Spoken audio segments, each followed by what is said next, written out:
Tensions between Russia and Turkey reached a new high point on Wednesday when Russian military officials accused Turkey of buying oil from ISIS. It's an accusation that Turkey President Erdogan quickly denied. Since Turkey shot down a Russian fighter jet, the two nations have been trading more than harsh words. They are threatening each other's economies, and that could have ramifications for the global economy.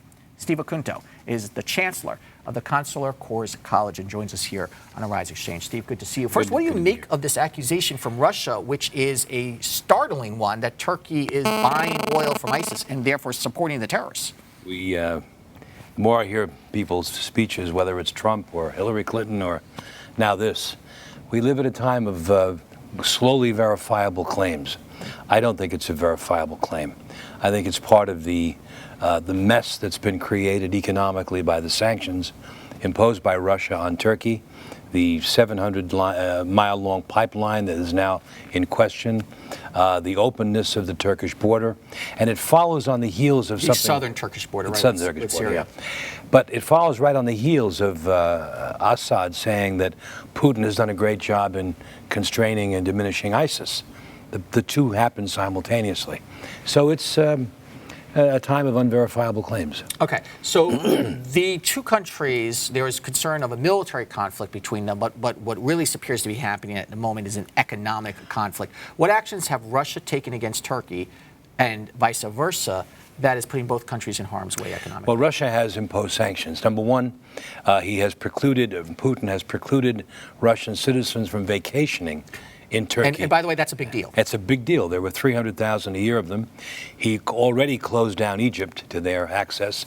And the suggestion is, of course, go to Crimea, which is gratuitous suggestion. He has also blocked exports from Turkey to Russia by claiming that some of the vegetables, they put over $1.5 billion a year in textiles and leather and over $1 billion a year in just vegetables into Russia. So now the border, they're beginning to question them.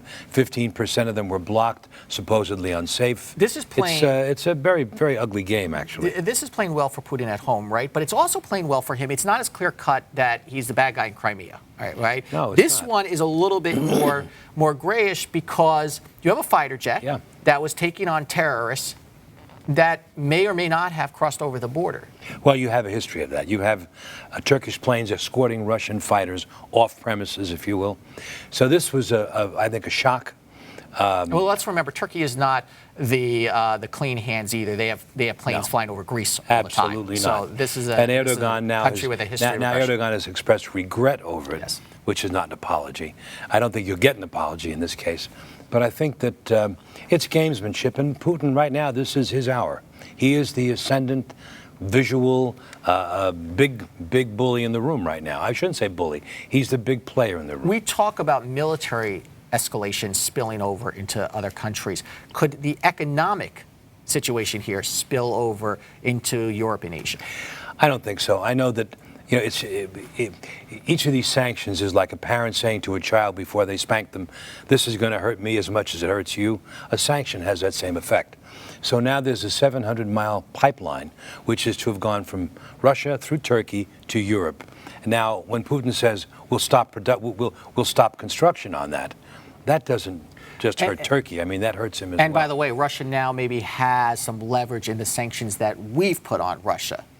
Well, I think the attention's off that, and I think that right now his position is strengthened every day with these different maneuvers, this grand strategy, which I have to compliment him in this respect, that he hasn't let up. He is perceived as someone who's got the will to do what he needs to have done. He's playing the long game at the moment. Steve Acunto, thank you. Thank you.